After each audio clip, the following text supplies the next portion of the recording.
भुजे सब्बे वेणुं शिरसि शिखिपिच्छं कटितटे दुकूलं नेत्रान्ते सहचरकटाक्षं विदधते सदा श्रीमद्वृन्दावन वसति लीला परिचयो जगन्नाथ स्वामी नयनपथगामी भवतु मे।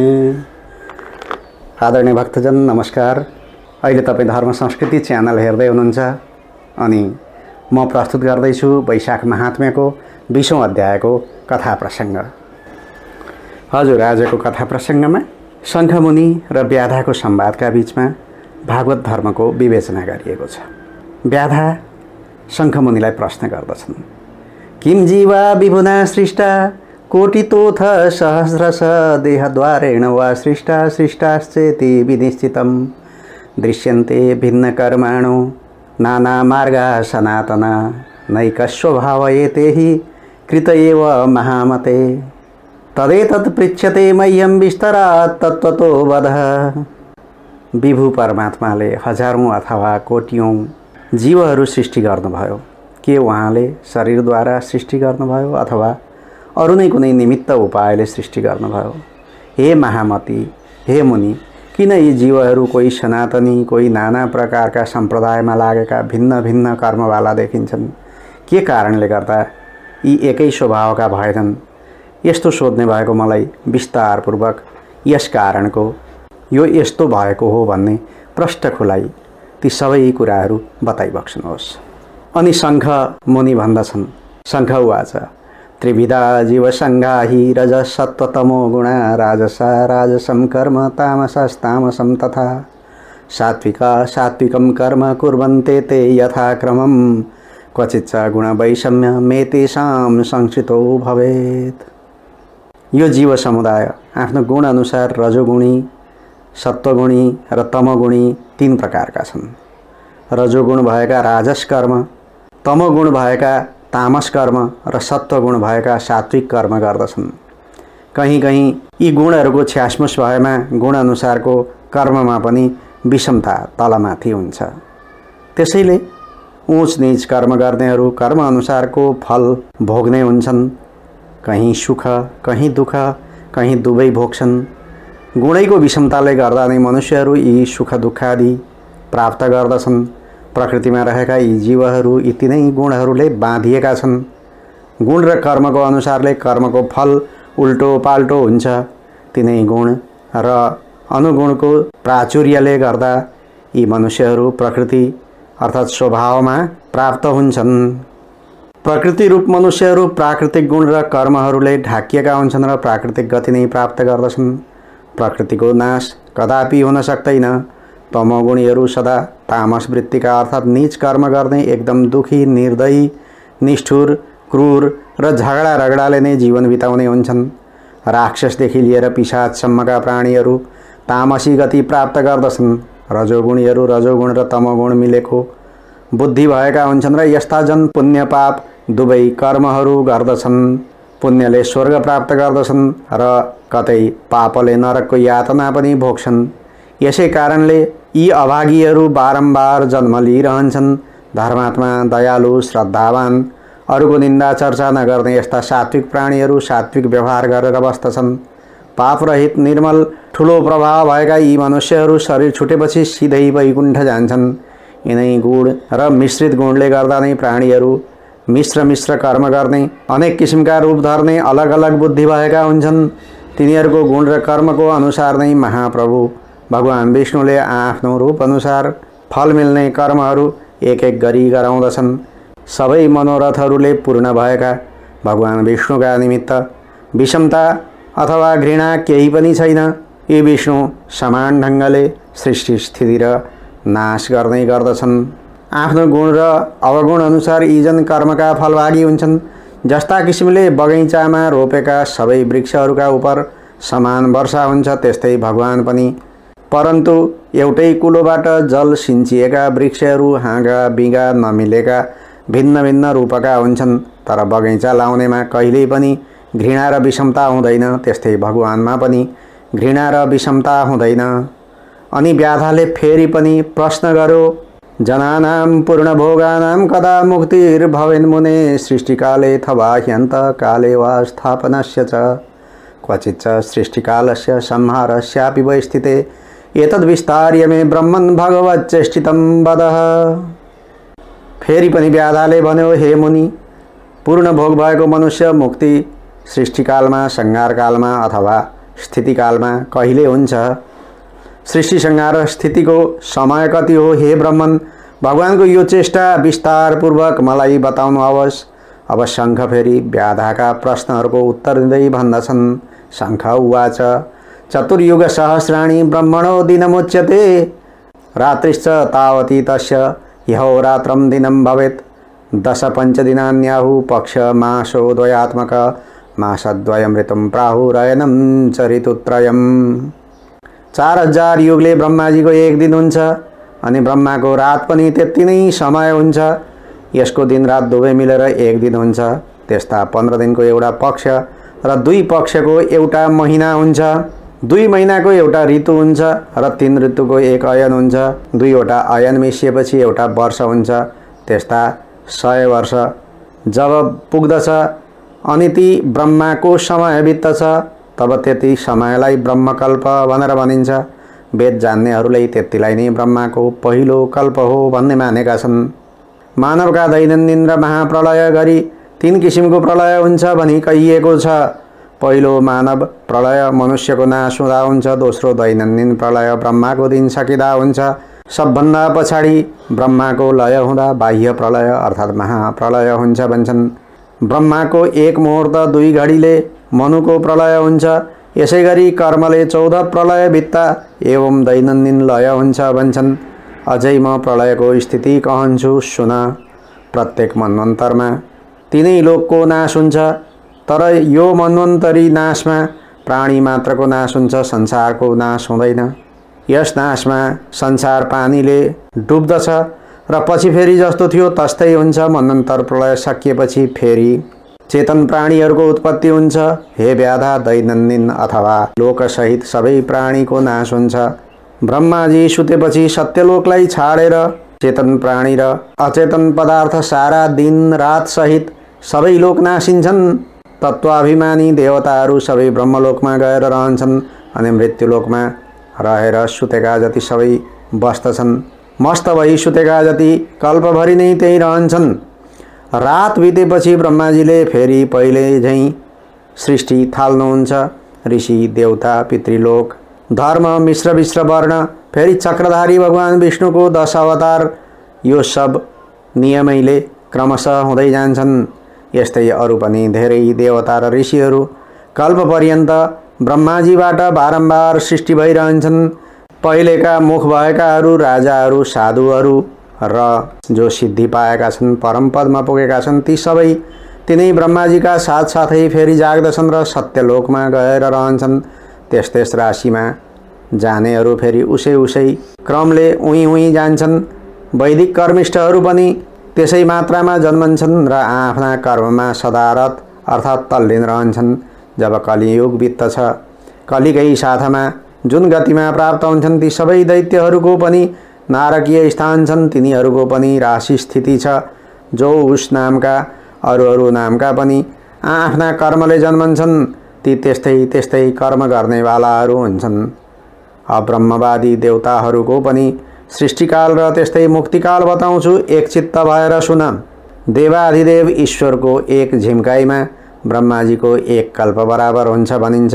त्यस कल्पको अन्त्यमा देवताका पनि देवतामा श्रेष्ठ भगवानको आँखा खोलाइ र झिम्म, पछि फेरि आँखा खोलेपछि भुँडीभित्र राखेका लोकहरूलाई फेरि सृष्टि गर्ने इच्छा हुन्छ। जसै इच्छा भयो तब भगवानले आफ्ना पेटभित्र सृष्टि गर्न योग्य मुक्त अमुक्त शरीर त्याग गरेका अनेक किसिमका सारा जीव समुदायलाई देखेर सुतेका जागेका सारा हर तरहका तमोगुणीहरू र पूर्वकल्पमा विधिपूर्वक शरीर त्यागेकाहरू, मनुष्य लगायत सारा प्राणीहरू, जीवनमुक्त र मुक्तहरू, अति पूर्वकालमा भएका विमुक्तहरू, त्यस्तै ब्रह्मा आदि देवतादेखि मनुष्य पर्यन्तका सारा प्राणी विष्णु भगवानको भुँडीभित्र रहँदा ध्यानमा लिन्नै रहन्छन्। उन्मेष अर्थात् आँखा खोलाइको पहिलो भागमा 4 व्यूहरूप आत्मावाला भगवान पहिले 6 गुणवाला भएर व्यूह रूपमा प्राप्त भएका वासुदेव रूपले ब्रह्मालाई सायुज्य नामको मुक्ति दिएर महाविभुले त्यसका 4 महात्माहरूलाई सायुज्य तत्त्वज्ञान दिएर र कसैलाई सारूप्य मुक्ति दिएर तब विभुले कसैलाई सामिप्य आफ्नो समीपको बास दिएर त्यस्तै कसैलाई यथा योग्य सालोक्य मुक्ति दिएर भगवान जनार्दनले सकल लोकलाई अनुरुद्धको वशमा राखेर हेर्नुभयो अनि प्रद्युम्नको वशमा लिएर सृष्टि गर्नमा मन दिनुभयो। तब स्वयं भगवानले माया जया कृति शान्तिलाई बिहा गर्नुभयो। चतुर्व्यूह पूर्ण गुण वासुदेव व्यूहमा यो रूपले कर्मले माया दया कृति शान्तिले युक्त भएका महाविष्णु भयो। चतुर्व्यूह पूर्ण गुण वासुदेव व्यूहमा यो रूप क्रमैले माया दया कृति शान्तिले युक्त भएका महाविष्णु परमेश्वर भई चतुर्व्यूहात्मक भनिनुहुन्छ। सारा मनोरथले परिपूर्ण भगवानले भिन्न भिन्न कर्म र आश्रय भएको लोक सृष्टि गर्नुभयो। आँखा हेराई खत्म भएपछि झिम्म गर्ने बेलामा फेरि भगवान विष्णु योग मायाका आश्रय लिएर संकर्षण व्यूहमा रहेर यो सारा चर अचर सृष्टिलाई नाश गर्नुहुन्छ। ब्रह्मा आदि देवताहरूले र योगीहरूले पनि गर्दै नसकिने सोच्दै नसकिने यी सब कहिएका कामहरू उस महात्माका सोचिने र गरिने छन्। तब व्याधाले भन्यो। व्याधा फेरि प्रश्न गर्दछ, के वा भागवता धर्म कैर्विष्णुश्च प्रसीदति तानहं श्रोतुमिच्छामि साम्प्रतं वदनो मुने। हे मुनिवर, भागवत धर्म भनेको के हो र केले विष्णु भगवान खुसी हुनुहुन्छ? हे मुनि, अब म ती कुराहरू सुन्न चाहन्छु, कही बक्सियोस्। अनि शङ्ख व्याधालाई सम्झाउँदै भन्दछन्, येन चित्त विशुद्धि स्याद् यशतामुपकारक तं विद्धि सात्विकं धर्म यश्च केनाप्यनिन्दित। श्रुतिस्मृत्युदितो यस्तु यदि निष्कामिकी भवेत् यस्तु लोकविरुद्धोऽपि तं धर्म सात्विक विदु। हे व्याधा, जुन धर्मले चित्त शुद्ध हुन्छ, जुन धर्म साधु सज्जनहरूको उपकार गर्ने हुन्छ, जो धर्म श्रुति स्मृतिले कहिएको हुन्छ, जो धर्म कुनै पनि सत्शास्त्रले निन्दा नगरिएको हुन्छ र यदि त्यो निष्काम भावको छ भने त्यस धर्मलाई सात्विक धर्म हो भन्ने जान। जो कामना रहित गरिने धर्म छ, यदि त्यो व्यवहार भए पनि त्यसलाई सात्विक धर्म भन्दछन्। ती धर्महरू पनि वर्ण र आश्रमको विभागले गर्दा 4 प्रकारका हुन्छन्। फेरि ती 4 प्रकारका धर्म पनि प्रत्येक नित्य नैमित्तिक र काम्य गरी 3 प्रकारको मानिएको छ। ती सबै आफ्ना धर्महरू जब विष्णुमा समर्पण गरिन्छन् तब ती सब सात्विक धर्म कल्याणकारी भागवत धर्म कहिन्छन्। जो धर्म इच्छा पूर्तिका लागि गरिएका छन् र देवतालाई अर्पण गरिन्छन् ती राजस धर्म कहिन्छन्। यक्ष राक्षस पिशाच आदि देवयोनिलाई खुसी पार्ने प्राणी मात्रमा निर्दयी हिंसा प्रधान भएका निन्दनीय घिनलाग्दा जो धर्म छन् ती तामस धर्म कहिन्छन्। तत्त्वगुणी मानिसहरू विष्णुलाई खुसी तुल्याउने कल्याणकारी सात्विक धर्महरू कामना रहित भएर रोजै जो गर्दछन् ती भागवत धर्म कहिन्छन्। जसको चित्तमा सधैँभरि भगवान विष्णुले वास गर्नुहुन्छ, जसको जिब्रोमा सधैँ हरिको नाम रहन्छ, जसको हृदयमा हरिका चरण कमल रहन्छन् तिनै भगवानका भक्त कहिन्छन्। जो जन सधैँ असल आचरण मात्र गर्दछन्, जो प्राणी मात्रको उपकार गर्नेवाला छन्, जो सधैँ नै ममता मेरो मेरो भन्ने पनले हिँड्छन् तिनै मनुष्य भगवानका भक्त कहिन्छन्। जो मनुष्यको शास्त्रमा, गुरुमा, साधुजनमा र सत्कर्ममा विश्वास छ र जो हमेशा विष्णुका भक्त छन् तिनै मानिस भगवानका भक्त कहिन्छन्।